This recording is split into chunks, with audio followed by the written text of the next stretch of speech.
when we were trying to get this film financed, we were told over and over that, well, it's a niche story, and you're gonna have a place in sort of queer media outlets, and that's what it's gonna be.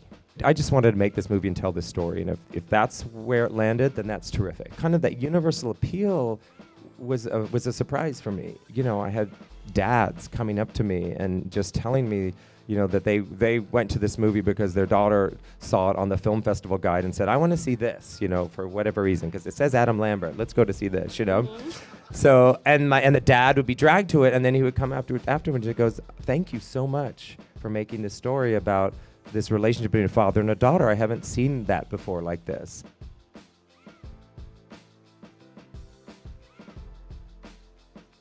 Can you tell us a little bit about the journey and like what drew you to this story? The memoir by Alicia Abbott was given to me by our producer Sofia Coppola, who's an old and dear friend of mine, and we had been looking for something to collaborate on for many years. We used to make short films together in the 90s, and I produced her very first short film, Lick the Star, and we've just had this kind of relationship where I would ask her advice on my photography career, and then she would ask me to sit in the edit with her, and we share a lot of similar sensibilities. And the book was actually sent to Sophia by the author because I think Sophia was on her short list of potential directors to adapt it. And Sophia read it, not knowing what it was about, but just attracted to this really dynamic, haunting photograph on the cover of the memoir of Steve and young Alicia. We sort of remake it at the end of the movie. You see where they're in the park and they take he's in the suit. And Sophia loved that photograph, so she read the book, and knowing that I grew up also in San Francisco around that same time with a gay father, and my dad died of AIDS in 1992, the same year Steve Abbott did. And there were so many things that Sophia knew about me that she saw in the book. She said, I think you should read this. And so I read it, and I gave her my opinions on it, thinking that, well, she just wants some advice. And she's like, I think this is the movie we should make together. So she goes, I'm going to produce it if you want to, you know, try and adapt it and direct it. And I said, sure. I mean, this was a beautiful story. The memoir is so well written, but the author of the book was expecting Sophia to direct it, so we had to.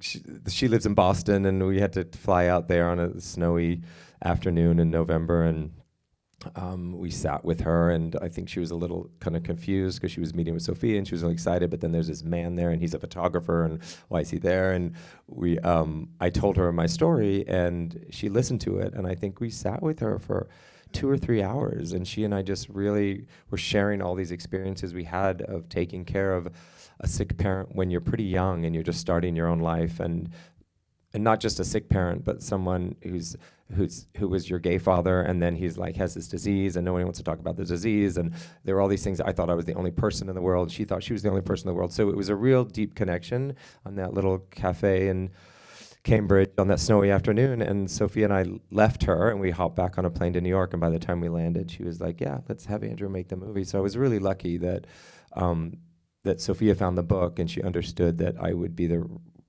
possibly one of the right people to help Alicia tell her story. So that's how it ended up with me. It's a lot of responsibility to take on a story that someone wrote and is still among us, and yes. like very much a part of this. Yeah. I realized that when I started the adaptation process, I thought, well, people adapt books into movies all the time, but then once you realize that this is actually someone's true story and it's a life story and it's very personal to them, I thought, oh, now what have I done? Because I have to, as you all know, all of you filmmakers and writers here in the audience, you have to make certain sacrifices to the material you're adapting, because you've got to write something that can hold an audience captive for 90 minutes or 2 hours. And I was a little concerned about butchering her story, but then upon realizing, she gave me the opportunity to read her father's journals, which are all in the library in San Francisco, and they're boxed up. And so I read them, and I realized how much creative license she had taken from his journals when she was writing the memoir. And she understood that process. And so I was pretty forthcoming when, like, I'm gonna stick with the spirit of your story, but I just can't make a real, it's not a documentary. So obviously I hope you understand we're gonna change it a bit here, and you have to you turn 5 characters into 2, and you take out certain things and all of that. But she did that, and so she was comfortable with me, and so that was a huge relief. So when you ask if it was a big, responsibility, I think just having Alicia's faith in understanding the process of adaptation, as long as I stayed true to the like I said, the spirit of her and her father's relationship, she was going to be fine. So. And when Sophia brought you the project, had you wanted to direct something? Was this your next step? Yeah, I was a filmmaker as a kid. I was one of those, kids that had that Super 8 camera, and I turned my mom's garage into a soundstage, and we built sets, and we made all these horror movies. They were always a horror movie. It was always a bloody horror movie, and I mean, some of them are on YouTube, and they're kind of funny to watch looking back now, because we're all kids, and everyone would borrow clothes from their parents' closets, and I have like girls in fur coats, and and everyone's shoes are too big for them, but then they're all being murdered, and anyway, so as a little kid, I did want to be a movie director when I grew up, but that was when I was like 12 or 13, and then it was time to go to college, and I grew up in kind of an academic-ish neighborhood. Our high school was across the street from Stanford, so it was all this pressure to go to college. And I remember saying to my high school counselor, I said, okay, my parents are going to make me go to college. Do any colleges teach filmmaking? So this is the 80s. It wasn't such a big deal back then. And he said, yeah, there's college. You can go and learn filmmaking. So I went to film school. After film school, I started working with a lot of different directors. My first job out of film school was with David Lynch on Twin Peaks. So it was like, and I worked with David for like 2 or 3 years. So it's all been downhill from there. But I did work in production for a long time, and I started as a PA and a production coordinator, a production manager, and line producer, and I lived on location in different hotels, and I really got to have that life, that kind of production life when I was a young person, and I cherished it, and I loved it so much. And then eventually you kind of get exhausted, so then I took a position as a studio executive, and I did that for a while, and I wasn't good at that. There are people that are good studio executives, and there are people like me that are just bad studio executives, and so I gave that up, and I got into photography, which was kind of the visual arts again. So I've kind of jumped around, but in the back of my mind, I always thought, oh, it would be so great to direct a movie. I just didn't know what that story would be, and there was nothing that was really jumping out at me. I kind of got the horror genre out of my system when I was like 14. But so I always knew I wanted to do that, and like I said, Sophia and I were so close, so she was always kind of looking for something for me to do. She trusted that hopefully I could make something, and so yeah, I guess to answer your question, yeah, it took a long way to get there because I did so many things beforehand. Well, aesthetically, it's a really visually appealing film. And I know you shot on film and on digital. Yeah. Can you just talk a little bit about that process and how you kind of went through the eras? Yeah, I'm a bit of I love film. As a photographer, and I still am a photographer, but as a commercial photographer, I was always that guy that always had to shoot on film. Not only because I thought it was so beautiful film, but also there's a workflow you get with film, that you have a limited amount of film you can shoot on because it's so expensive. And I like that, knowing that I had to get whatever, if I was shooting a fashion story for a magazine, I had to get each look in like 3 rolls, that's like 100 images. So I like that. Digital, I am not disciplined enough. So digital, you just shoot and shoot and shoot, and it's like all of a sudden you have 1,000 photos, and then you have to edit 1,000 photos, and it was just like, it was always a nightmare. So I like film because it's expensive. So, but for this movie, and this is something I think you all understand too. It's like the less money you have, the more resourceful you have, and sometimes that results in pretty creative choices. And I wanted the whole movie to be shot on film, and we just couldn't. And so I was like, okay. And they said, well, you can shoot half of it on film. I thought, oh, that's weird. But then the more I thought about it, I was like, actually, that might really work because, excuse me, I really wanted those early years when she's young in the 1970s to have a very certain patina about them and a look, and not only just the way we shot it, we kind of wanted to shoot it like almost like a student film. It was a little bit sloppier. But I wanted that when we transitioned to the 80s, things to just get a little bit more sober and the shots more composed, and well, especially when in the third act. But that seemed like the perfect time to switch from the film, which we could no longer afford, and moved to digital. So that was first a financial thing, but then it became a really important creative choice. And so yeah, the first half is all on 16 millimeter, and then when we meet Amelia Jones as teenage Alicia, we go on to digital, which I thought was a little bit more consistent with the 80s and stuff. And but it was important, and Greta, my DP, and I, we talked about we wanted that transition to be kind of seamless, not too jarring. And the intent then was hopefully by the time you get to the end of the film, that whole first act should seem sort of like a distant memory. It should seem sort of abstract and almost like you're looking at old snapshots in your parents' photo albums. It should feel like a completely different time. So that was also a lot of the reasons why we wanted to really make sure that first half was shot on film. Well, let's talk about the cast a little bit. It feels pretty seamless. I work on a lot of independent films and with a lot of first-time filmmakers. It felt there's a special energy with this cast. How did you cast them, and how did this all come about for them? Because they all seem to have some special connection to the story. This film took a long time from the time we optioned the book till the time we shot it.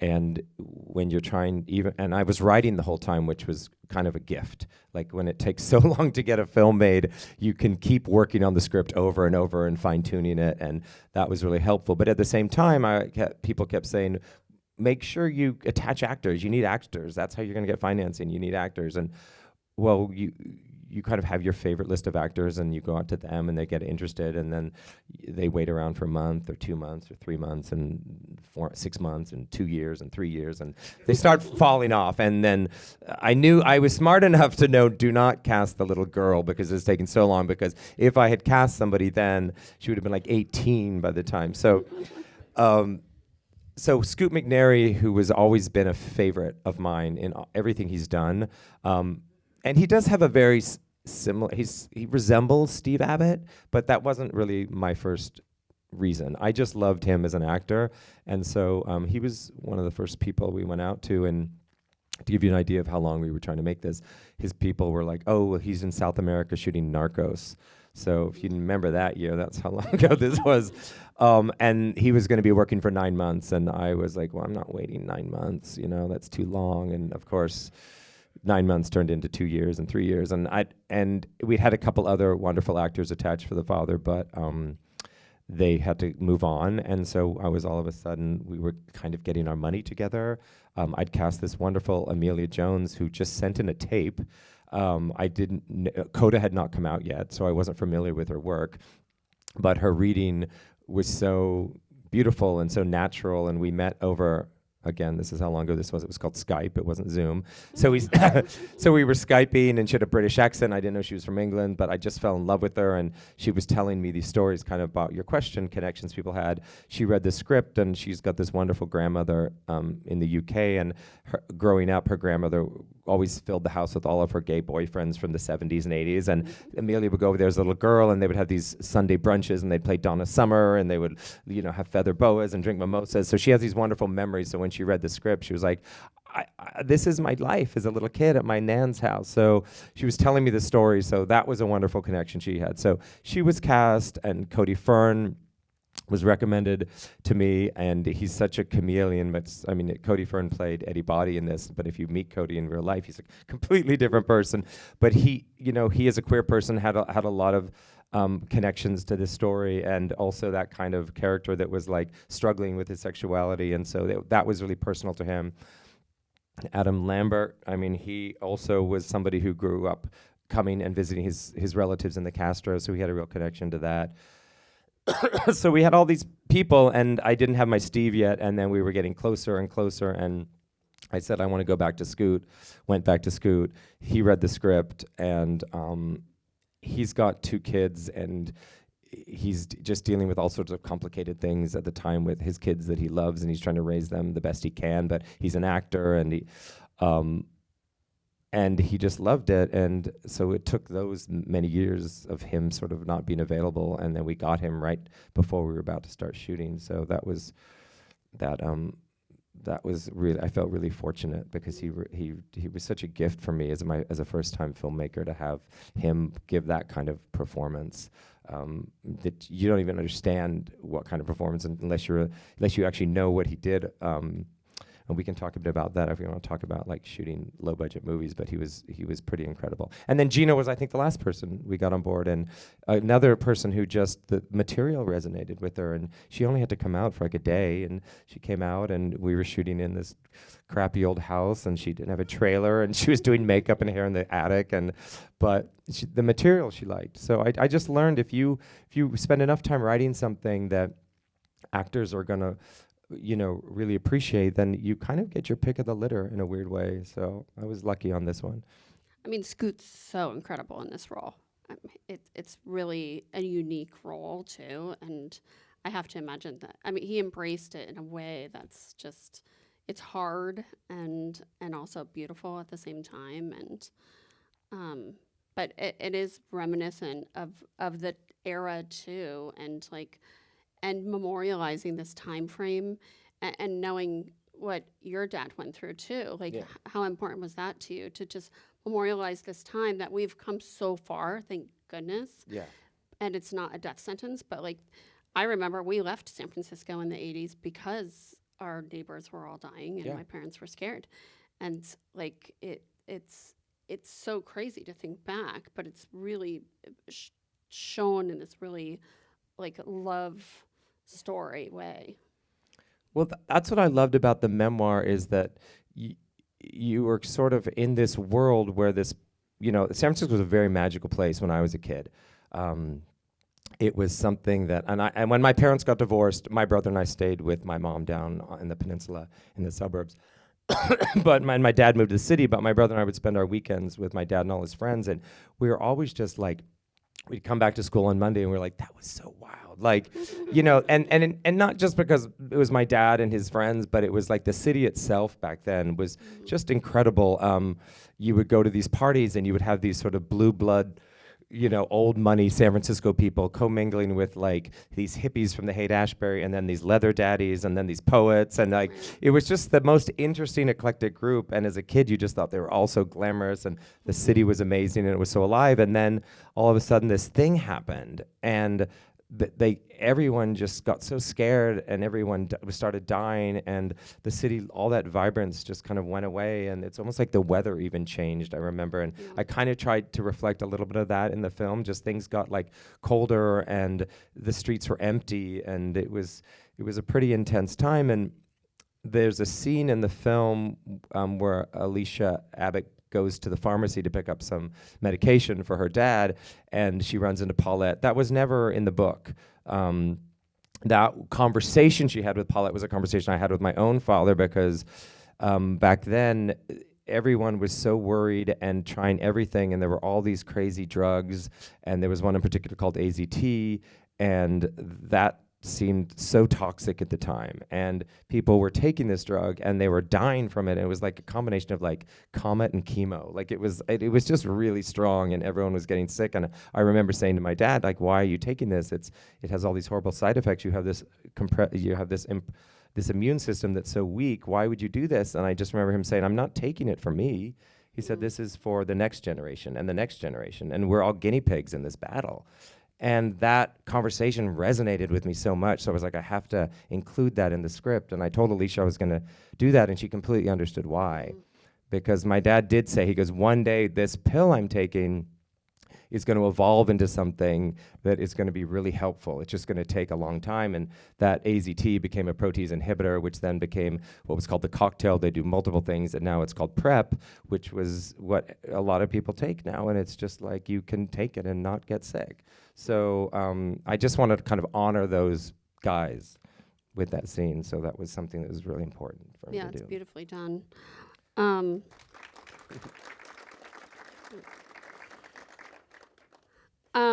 Can you talk a little bit about the locations? I know that you shot all around San Francisco, and tell us a little bit about it. So it was like we had to shoot in San Francisco. We had some opportunities to shoot in Australia because there were some tax benefits, and we even looked at New York at one point. Like, San Francisco is just a difficult city to shoot in. It's very expensive. They're not as, I love you, San Francisco Film Commission, if any of you are here, but it's not as easy to shoot there as it used to be. I grew up watching, all these movies that were shot in San Francisco in like the 70s and 80s. I loved how the city looked in those movies. And so I was like, no, I'm going to shoot there. So on our tiny budget, the way we figured out how to do it, our producer Megan Carlson is somewhere in the audience. Yeah, she's right there. I mean, she's a San Francisco native, and she really, really figured this out for us. But what we did is we shot our exteriors in the city. So we had 2 days in San Francisco proper.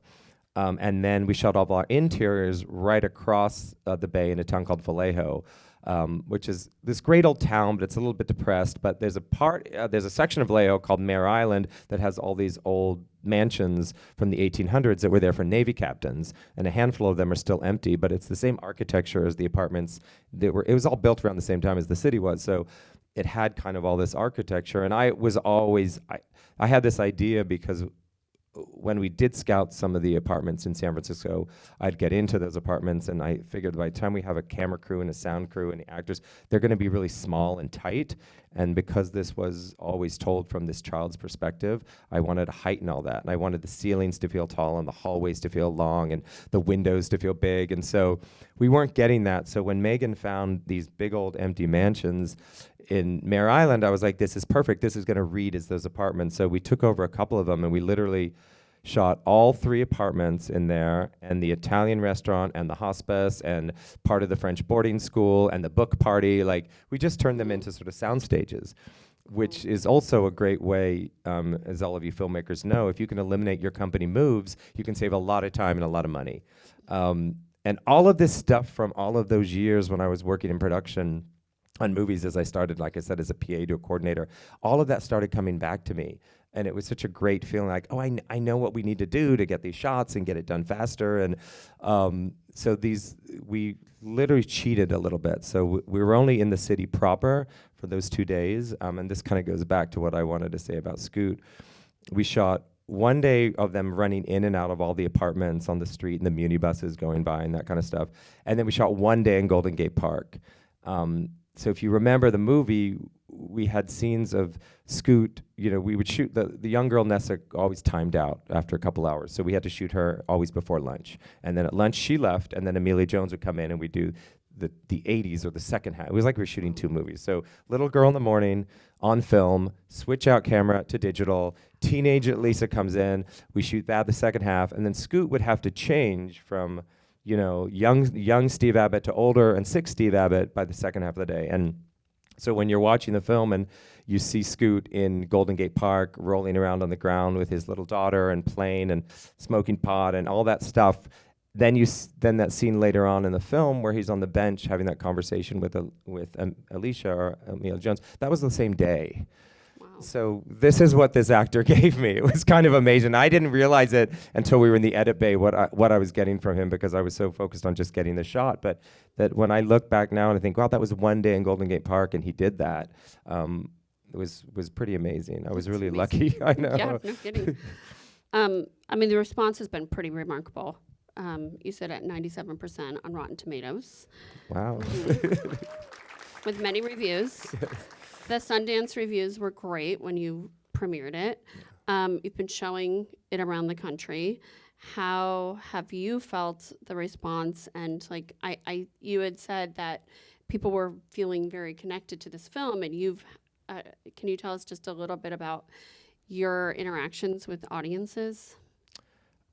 It was a surprise, because when we were trying to get this film financed, we were told over and over that, well, it's a niche story, and you're gonna have a place in sort of queer media outlets, and that's what it's gonna be, and you're gonna do the LGBTQ film festivals, and that's what it's gonna be. And we were told this over and over and over. And I just wanted to make this movie and tell this story. And if that's where it landed, then that's terrific. That's a great.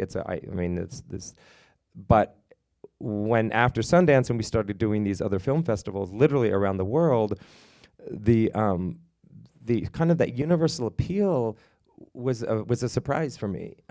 People I mean, I had dads coming up to me and just telling me, that they went to this movie because their daughter saw it on the film festival guide and said, I want to see this, for whatever reason, because it says Adam Lambert. Let's go to see this, So, and the dad would be dragged to it, and then he would come afterwards and goes, thank you so much for making this story about this relationship between a father and a daughter. I haven't seen that before like this.